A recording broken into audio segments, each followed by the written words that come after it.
bit, you know, to myself, or, you know, perhaps to you. So,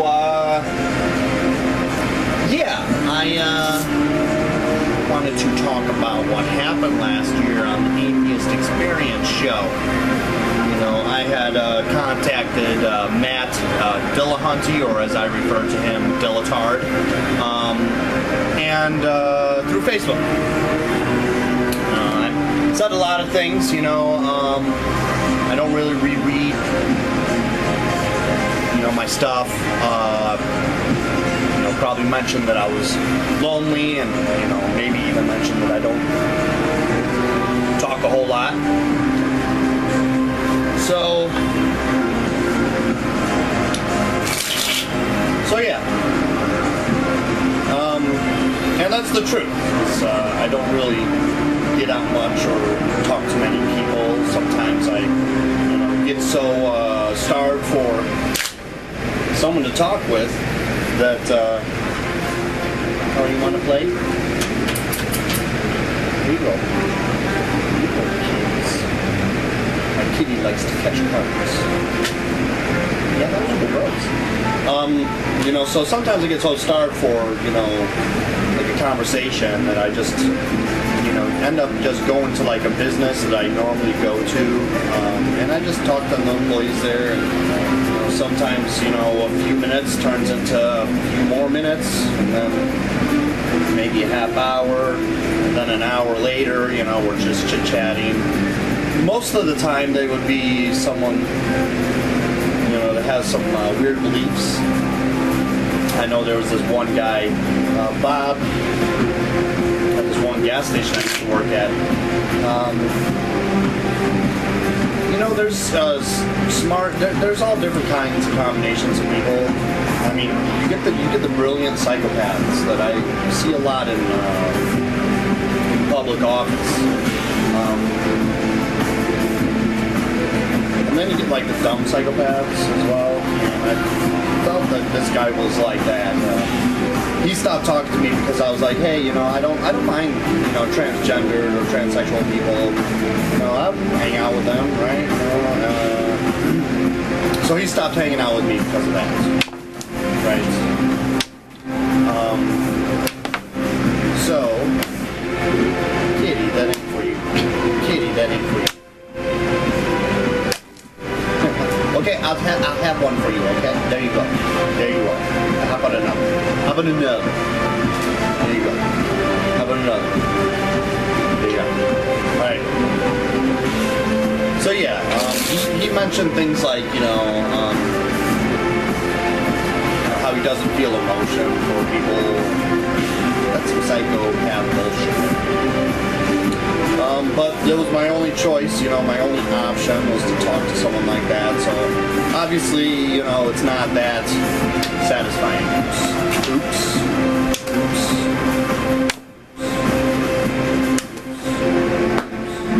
How about we'll do two at separate times. Anyway,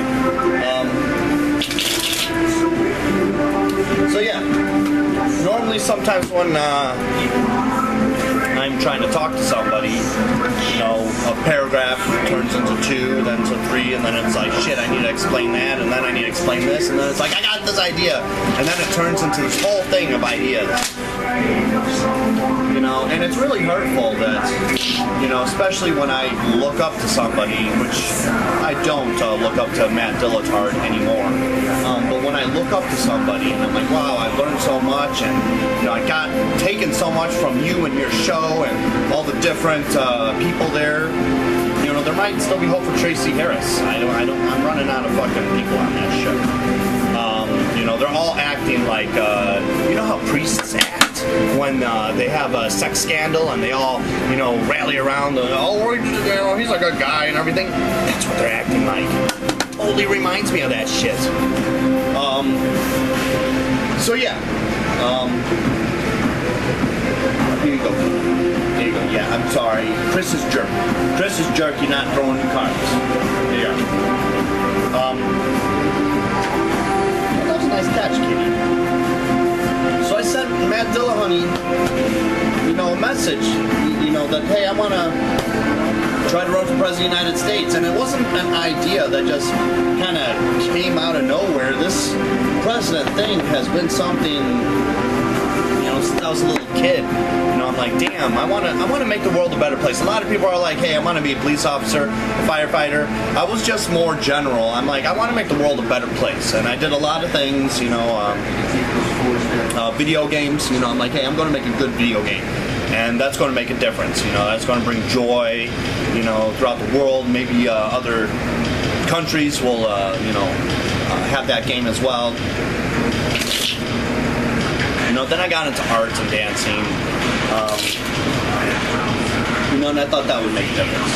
And before this whole president thing just kind of clicked, which initially started off just as a sarcastic, like, little joke, you know, with my whole family. You know, the only person on my side has been my father, and he's been dead for 8 or 9 years. And you sometimes don't realize that until, you know, such things are gone. You know, it's like, whoa, I didn't believe that he was my only cheerleader. We'll get into my family later, but this is about Matt Dillahunty. So, you know, I'm like, been watching this show in isolation. Like, do you know what it's like to spend, you know, 4 or 5 years alone? Nobody making the efforts when, you know, previously you've always made the effort for other people, and I continue to do something. I continue to make the effort for people. Yet when I need people, you know, to make the effort for me, you know, they're like, fuck you. You know, we're too busy. You know, you know, you live too far. Yet they'll drive further to see someone else. You know, it's like, what the fuck? So yeah, you know, it really sucks. I could totally relate to the character that Tom Hanks portrayed in Castaway, because that shit sucks. Fucks people up. Fucks people, you know. Not only that, I mean, there's been a lot of things in my life. A lot of things. You know, from constantly getting picked on and put down. You know, and that creates that doubt, you know, in oneself and one's abilities. So anyway, I've been watching the Atheist Experience show, or I used to, for about 4 or 5 years. And I always wanted to call the show. I'm like, damn, these guys, like, are such, like, cool people. I so want to hang out with them. You know, they have that bat cruise, you know, in September. I'm like, shit, dude, I really wish I could make it, you know, to one of those bat cruises. You know, that sounds so fun. And I just really want to call the show, but, you know, I notice a lot of people, they kind of call the show and they don't really have anything good to talk about. And I'm like, you know what? I'll wait. I'll hold off until I have something good to talk about. And then suddenly, you know, well, not suddenly, but it was an idea, you know, that just sort of clicked. You know how you know, you're trying to solve a problem, how to do something, and you kind of set it aside for a little bit. And then just out of the blue, it's like, wait a second. Did my subconscious just solve this shit?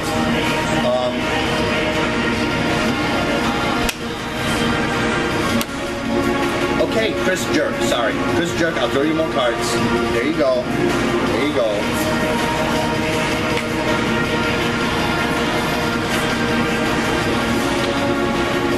So, you know, I had a few, you know, questions that I was going to get into.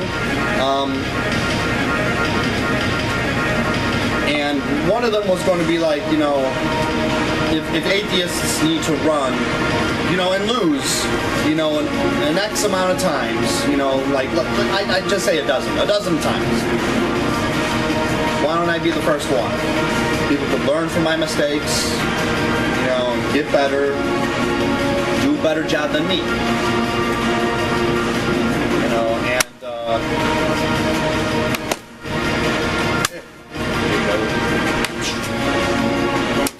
I'm gonna get the camera.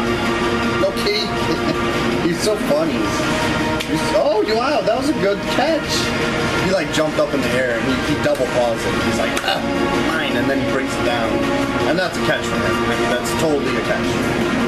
I mean, because he's not a polydactyl cat where he can just like grab shit. Yeah, you're not a polydactyl. Anyway.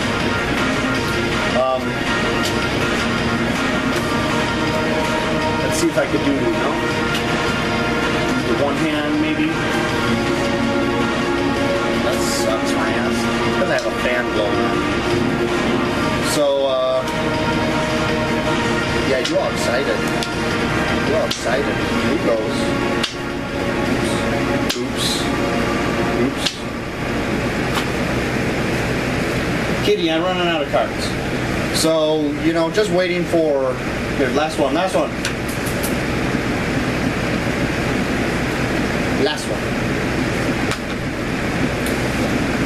His eyes are all like dilated and everything. He's like, oh, I just want one. There you go. He loves the cards. So yeah, I'm just, had this idea, atheist run, X amount of times. Why don't I be the first one, run and fail, just trying to make the difference. However, if it could be done in X amount of times, like a dozen times, can't it then be done once? If the person is creative enough, is skilled enough to do so. So I had, a lot of good, philosophical, critical thinking shit to talk about. But Dillahunty didn't see it like that. In fact, he wasn't even working that day. I messaged him on Facebook, like a bunch of papers, pages of shit.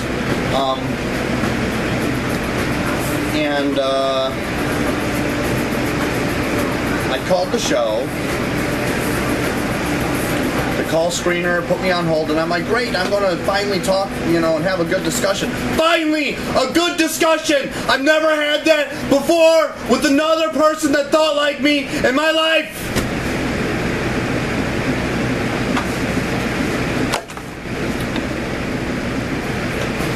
And Matt Dillahunty took it upon himself to then call the show to have them hang up on me.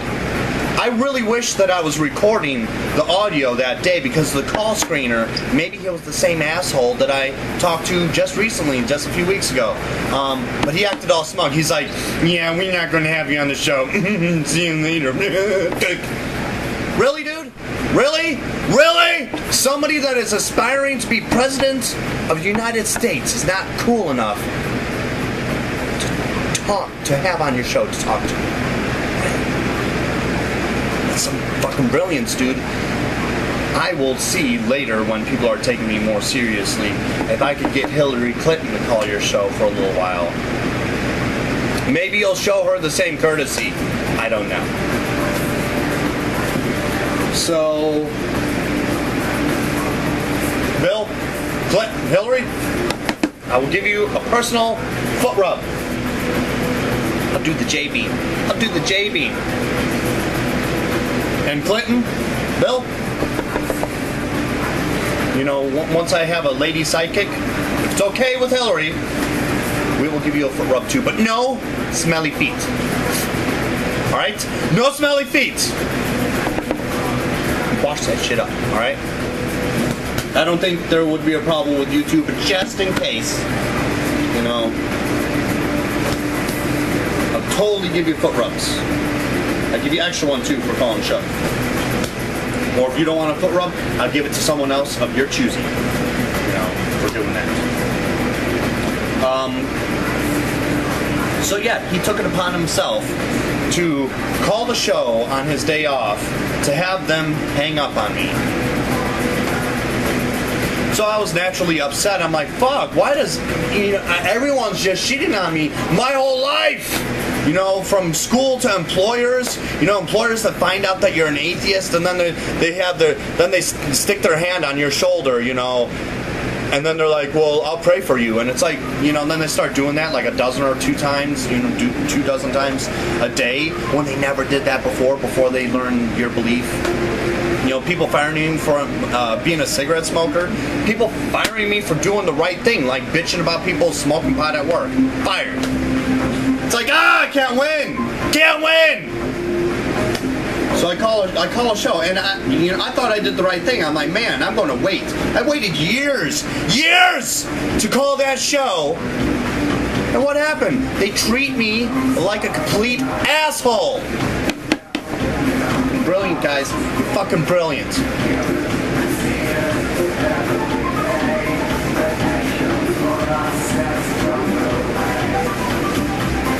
So, you know, I was naturally upset. I think I was even crying.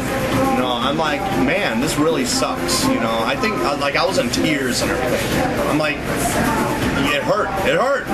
You know, you know, someone that I looked up to fucking did that shit to me. You know, a show that I fucking loved. I used to love that show. I was like, wow. I don't love it anymore. I don't even watch it anymore. They go fuck themselves. You know, just like Beth Presswood, right? Who's acting like a little Sandusky lover.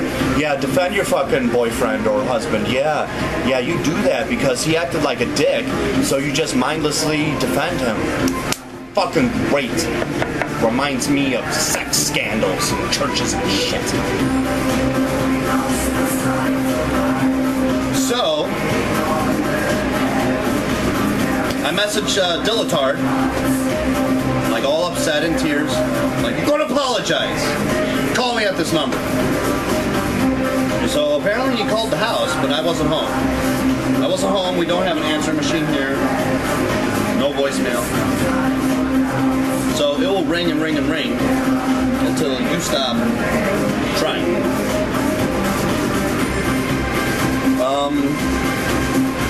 So, using Matt Dillahunty logic, right? Somebody aspiring to be the leader of the free world, alright, in 2020, calls the show, gets treated like shit, demands an apology, doesn't answer the phone. His only conclusion is that he wants to kill himself. Me, I want to kill myself because, well, I don't know. You need to ask Matt Dillahunty. Why? So, you know, then he had, you know, some fucking motherfucking heroic pigs come over to my house, you know, and pester me, you know, some more.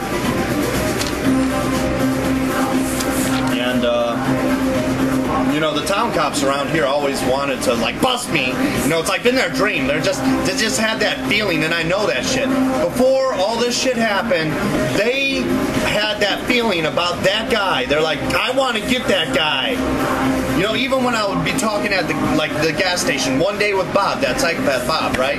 You know, I'm like talking, you know, and then a fucking pig like is about to walk in the door. So then I start, you know, joking around. I see Extends on the counter. And I'm like, so Bob, how is this Extends? I got a really small penis. You think it'll work for me, man? You know, and you know, as soon as he walks in, you know, I'll be saying that shit, you know. So he'll like walk into a weird conversation or something like that. One of the fucking pigs, pig,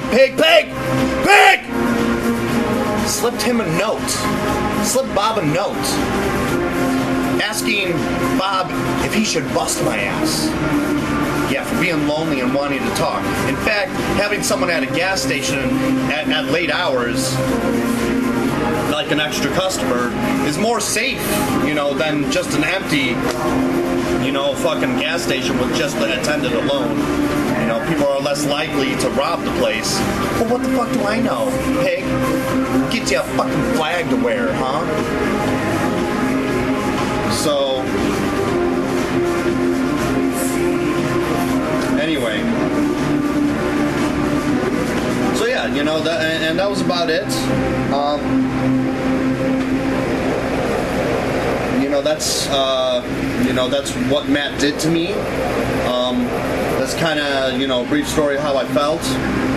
And not only that, but a few days later, my family because I decided to shout like 8 or 9 words to try to get some gas money from a person that I've been taking care of for like the past like 3 or 4 years. I've been taking care of this person to get her, you know, I've been trying to get her to have a backbone. I bought this Nintendo Wii that I really don't even use. I bought it for her though. So, you know, I tried getting her to learn that bowling game. It was just press the one button underneath and you swing it and release. I could have aimed it for her. You know, so just this one button, you know, and you hold it down, swing it, release. Weeks and weeks and weeks of practice. Dude, I just gave up, you know. I mean, eventually there's that time where you're just like, fuck it. You know, the shit was really depressing. You know, she's a very depressing person. She's very fearful. You know, she hates sex, and I'm a polyamorous person, and I'm all into sex and everything. You know, she has this suffering kink to her where, you know, she, you know, it's like a religious thing, you know, that she just needs to suffer and suffer and suffer, and somehow that makes her a better person. You know, she's, you know, sexist too. She doesn't like men. And just doesn't listen to me. That's what led to my hand breaking.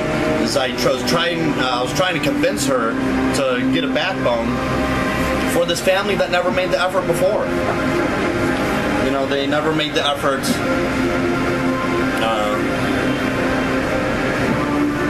You know, to do anything about these storage units, especially that are wasting, and it's still wasting since 2009. Still wasting $250 a month. Great, family, great. That's awesome, because I have like lint all over my body, and it itches everywhere, you know, and even my balls. Like, so then I say stupid shit, like when a nice lady offers me like a blowjob, you know, I say stupid shit like, no, you know, because I don't want you going like that, alright? It's like the ultimate chastity belt. It's a dryer that doesn't fucking collect lint whatsoever. It's like taking like a hunk of lint and just rubbing it all over your body like it's a bar of soap. That's what it's like constantly for me. And still to this day, you know, just the beginning of last month in February,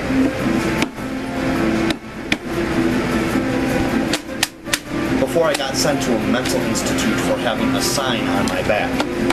I had a Death Star sign on my back. And after a lifetime of depression, starting to feel good, well, that needs to be treated. You're feeling good, Chris? For once in your life? Whoa! We got a state mental institute for you to give you meds and shit to make you feel like shit. Fucking awesome, Dr. Katoon. Fucking awesome. You are a fucking visionary. Fucking knew me for like, what, less than 2.5 hours throughout the whole year? Fucking totally know. You totally know what's up in here. Totally. Wow. Wow. Amazing! So for wanting to run for president, you know, I mean, I've had so much shit happen. The thinking atheist doesn't talk to me. Zena Jones, Ashley Panamore, nobody talks to me, and it's like, dude, I thought we were on the same side here. Occupy Chicago on Facebook doesn't, you know. I thought I was going to be the Occupy president. I'll be out there in front of the senator's house saying, "What the fuck are you doing?" As president. And before I'm president, too. Before and after, I'll do that shit. But no, I'm not cool enough.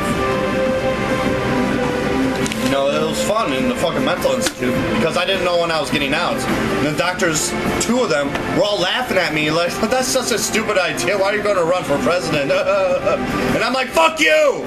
You know, it's not stupid. Give me one good reason why I can't do it, and I'll drop it the whole thing right now.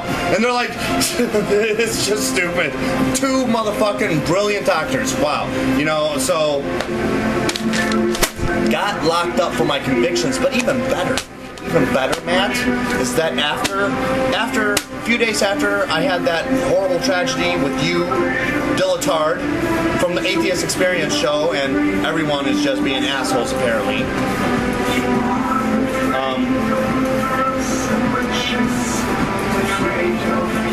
You wanting to live. I have this mark, and I still do. I pulled the collar of my shirt like I did now, and I had the other glove on. I was throwing cards just a little while ago, and it's easier to throw them without the glove. I went like this, made a cup hand, and I shouted those 8 or 9 words at my grandmother because getting her to do anything when I say it is like impossible. When my family tells them something else. Like, she'll listen to my family that doesn't make the effort, that doesn't take care of her, that doesn't take her to the store, alright, and move furniture around, and make sure she doesn't fall, alright? She doesn't listen to me. No. She'll listen to them. Yeah. Right. Like my sister never calls. And I bought these special phones that have a call block feature. However, it could be bypassed if you use star 69, or I think that's what it is, caller ID block, or call from a different phone. So my sister that never calls, ever, I'm like, fuck you, bitch, I'm gonna block your number. And then suddenly I'm the asshole for blocking the number. It's like, look, you never called. Plus, I told you how to buy. I told my sister, I'm like, look, if you want to spend an extra 75 cents to call here, fine. Or, if you don't want to spend an extra 75 cents, call from a different number. No. That was all on me. How I broke my hand is I was trying to get my grandmother to get a backbone to stop paying for her storage units.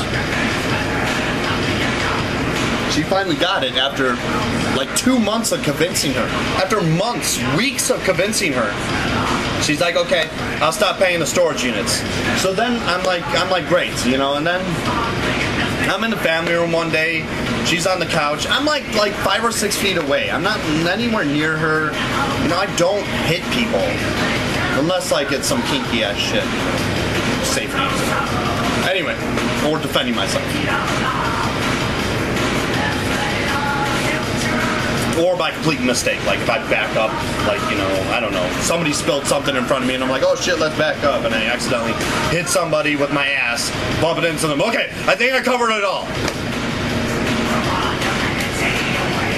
My brother calls. Less than a minute, I swear, it was like 30 seconds. 30 seconds!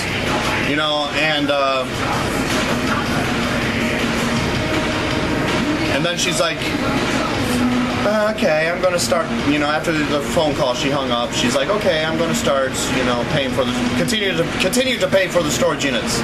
And I fell to my knees, literally fell to my knees, and I screamed, no! And I fucking hit the ground with my hand, and I broke this bone here. It was amazing, and my family was telling my grandmother not to give me money, right? I'm, like with the Dillahunty, just a few days, later, the family's like, don't give him money, and I'm like, well, you always gave me money before, like $10, $20 of gas here and there. What's the problem now? I'm trying to go to the emergency room to get this shit checked out. It's kind of important. Kind of want to live. Sorry I don't have a job, but my family did that whole, hey, you don't have a job, go get a job if you want to go to the emergency room. Right. Thank you so much, family. Right. Get a job, and then I could have permission to go to the emergency room. Fuck you! Like I said, my dad was my only cheerleader. And this whole president thing started by, I'm like, man, my family thinks I'm such a piece of shit that I could probably run for president of the United States, and they'll still continue to think so. And they did. When, I shouted those sentences at, or the words at my grandmother, one sentence, I'm like, could you please save my fucking life? I got cancer right here. I need gas money. I know I said please. And I swear, so I probably said fuck him. Saved my life, I have cancer. And she agreed to give me money. I waited out in the family room for her to gather some money. She then came out in the family room, and I'll do this one because I got some notes here I don't want to lose. she had an envelope and she's like, you know, she threw it, you know, and then she turned around and had her hands up in the air, acting all dramatic, you know, and I'm like, okay. So as my father taught me, you know, I went back in her room, you know, and I knocked both times. I entered, you know, and I apologized just moments after she gave me money. And she acted over dramatic, obviously. So she gave me $140, right? And me being really poor all the time, I'm like, okay, I'll keep that. That was really nice, because you're really depressing to be around, so that means gas money to stay out of the house. You know, I could go drive around and stick my arm out of the window and do Operation, you know, who is that fucking asshole waving at me? You know, which hasn't been that successful, but I'm trying. Because I was doing this president thing last year. 2 days later, you know, fucking heroic cops come storming in my room. I think 5 of them. You know, and changed my life forever. Arrest me for something that I didn't do, because they said that I shook my fist. You give me money, bitch, or I'm gonna fuck you up. No. And getting labeled as something that I fucking hate, a bully, fucking feels shitty. You know, it's interesting because a few years prior, right? A few years prior, my brother-in-law had his arms around my neck, or his arms around my neck. Sorry, screwed that up. His arms around my neck, screaming, "I'm going to murder you! I'm going to kill you! I'm going to murder you, motherfucker!" Like, he said that 3 times. Like, I'm going to murder you, I'm going to kill you, I'm going to murder you. 3 times. And the cops were all like, hey, let's talk about this, you know, let's talk this all out. Hey, they even allowed him to change his shirt. Naperville pigs. Yeah. But with me shaking the fist, right, if you believe that or don't, right, come storming in my room! So now, every time I hear a noise, guess what I think of?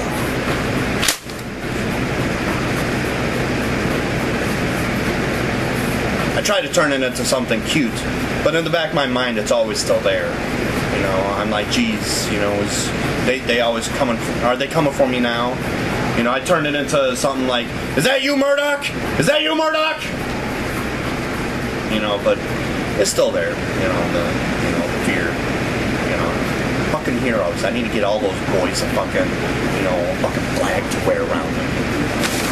Fine fucking job. You could not have said, hey, come out and surrender yourself or something like that. Really? You needed to storm the bedroom. Right. Fucking assholes. So yeah, and in both cases, you know, when my brother, you know, tried, you know, breaking my neck, right? Breaking my neck, right? Rather, the Naperville pigs are like, don't return to Naperville.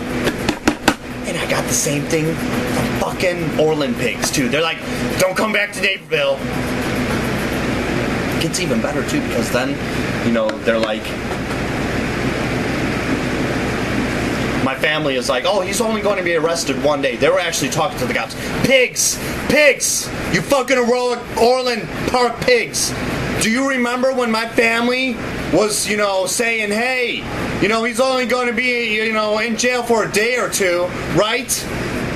Indicating that they don't want that harsh of a punishment. Well, you know, they just wanted to teach me a lesson. Who was the pig that just manipulated my grandmother into having her sign an order of protection without properly explaining what the consequences of it would be? Me being homeless? No, you didn't explain that? Just, here, sign! To an old woman that, you know, fucking is always confused and doesn't know anything and is very easily manipulated. Right, here, sign this. Somebody wearing all this fucking gear, holding a gun, alright, very intimidating, alright? So, here, sign this. She didn't know. But you did, pigs. Yeah, being fucking homeless. And then I had to be homeless with the people that did this to me. I mean, my grandmother, you know, had a part in it, but it's kind of less her fault and more my family's fault. for doing it. And my brother that never made the effort to come out here, my sister that never made the effort to come out here to deal with the shit in the storage units, or to just hang out, to do, I don't know, be like a family, right? And my mom, yeah, she never really came out here, but she called every day. Yeah, a whole bunch of gossiping all the fucking time. Like throwing fuel onto the fire. Wait. You know, those phone calls are always really helpful. So that's what the problem was. You know, and I just learned it recently. It just clicked. I'm like, wow, wait a second. The problem is that my grandmother listens to everyone else. Not the person, you know, that gets her meds all the time and takes her grocery shopping, you know, helps her in and out of the car, you know, well, sometimes I would, you know, I wouldn't always, I would be like, you know, not exactly half and half, but I'm just going to use that, you know, like half and half. You know, and, yeah, it was hell. You know, I suffered a lot. You know, I lost a loved one, you know, of mine because of it. You know, she found a different mate when I was in jail for a whole month. Yeah, right, my brother-in-law that tried breaking my neck, he spent the day in jail. Just one day, and I asked for mental health treatment. What did he get? He got anger management. And from that Penn and Teller bullshit show with the anger management, sometimes bad people can take shit away from anger management to use in very bad ways. But me, I get forced mental health treatment because my grandma requests, right? Right? Someone wants to break my neck, I request mental health treatment, they don't get it, and a day in jail. But my grandmother, hey, I'd shake my fist at somebody, which I didn't do, but if you believe that, you know, like I know the Dillards would, Dillard-like people would, you know, they'll be like, oh yeah, you shook your fist at her. Totally. So I spent a whole month in jail and forced mental health treatment for a condition that I don't have. They diagnosed me faster than a fucking fast food drive-thru. I was taking an antidepressant because I was depressed. Gave me awesome sexual abilities. I mean, I'll be able to take care of one lady, but I don't know about multiple. But when I had the fucking medication, I was like, cool. Like, you know, 3 or 4 sums are going to be really fun eventually when I, you know, start having those. I still don't have the medication.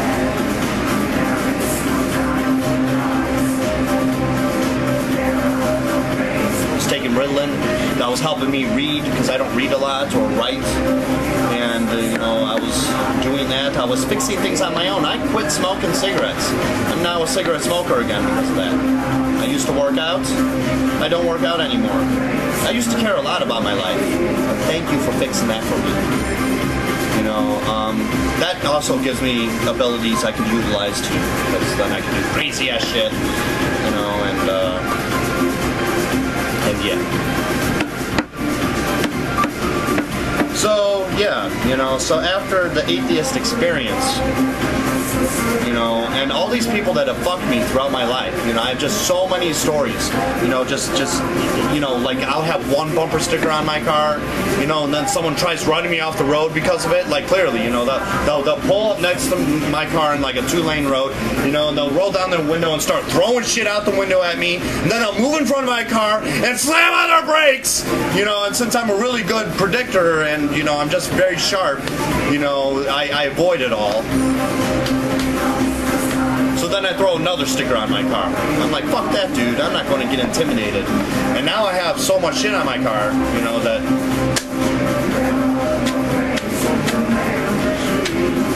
And that's kind of, you know, I don't know. You know, the more I get fucked, the louder I scream.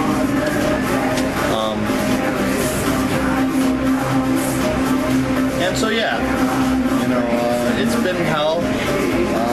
I really, you know, miss that chick, that, you know, she kind of thought this whole president thing was crazy, but I think her finding somebody that makes $30 an hour, when I was in jail, was probably the deciding factor in that. Had I not gone to jail, I might have had a chance, you know, at least to just be your friend. never really got that chance. Thanks, boys in blue. We're going to have to check my book of loved ones that I've taken from other people sometime, or that I've taken from you. Right? I got that shit. It's been a while since I've done that. We'll have to check that fucking book sometime. See, your shit's in there. So yeah, you know, that's